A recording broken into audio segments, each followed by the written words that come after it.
Bonjour, Frédéric Jamet, je suis associé EPSA Innovation et Énergie. Le plus gros de notre chiffre d'affaires est fait sur du financement de l'innovation qu'on obtient auprès de différents guichets. En France, c'est notamment l'administration fiscale, notamment aider nos clients à obtenir des crédits d'impôt, notamment le crédit d'impôt recherche.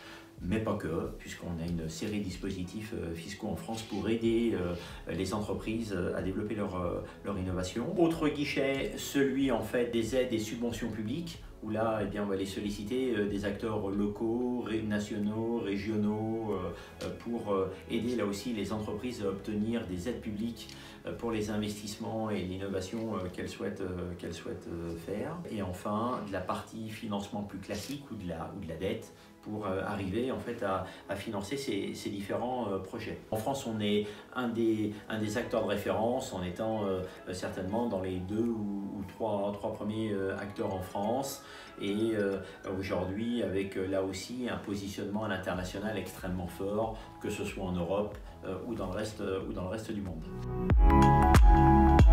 Sur la partie énergie, on va travailler sur l'ensemble des fluides, même si principalement c'est l'électricité, avec finalement deux axes, deux thématiques. Une première qui concerne en fait la facturation, où là on va retrouver les trois composants.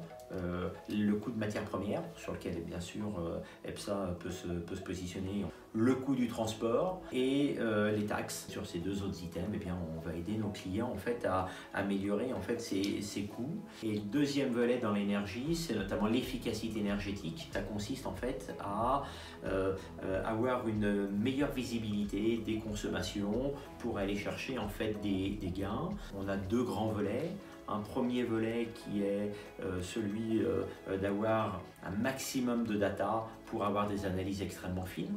Donc où nous, EPSA, eh bien, on est capable de déployer un ensemble de solutions avec des capteurs pour arriver à remonter de la data et avoir une analyse extrêmement fine. Et puis un deuxième volet qui est d'accompagner en fait nos clients dans des investissements pour là aussi diminuer leur consommation énergétique et avoir une meilleure efficacité au global, avec des retours sur investissement qu'on va systématiquement mesurer.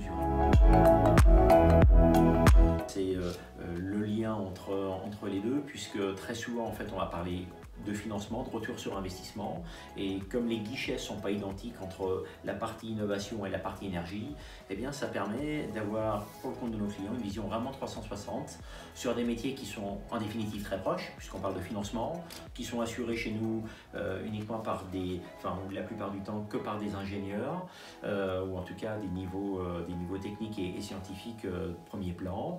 Rien qu'à voir aujourd'hui le plan de relance de 100 milliards d'euros ou celui sur le plan européen de 1800 milliards, et bien en fait on se rend compte que les deux grandes thématiques, ce sont en fait l'innovation et notamment la compétitivité, mais également en fait la décarbonation et tout ce qui va tourner autour de l'énergie au sens large et de l'écologie. Quand auprès d'un même client on a un seul et même interlocuteur, et bien ça permet d'être sûr d'avoir une vision 360, notamment dans le financement des projets des entreprises.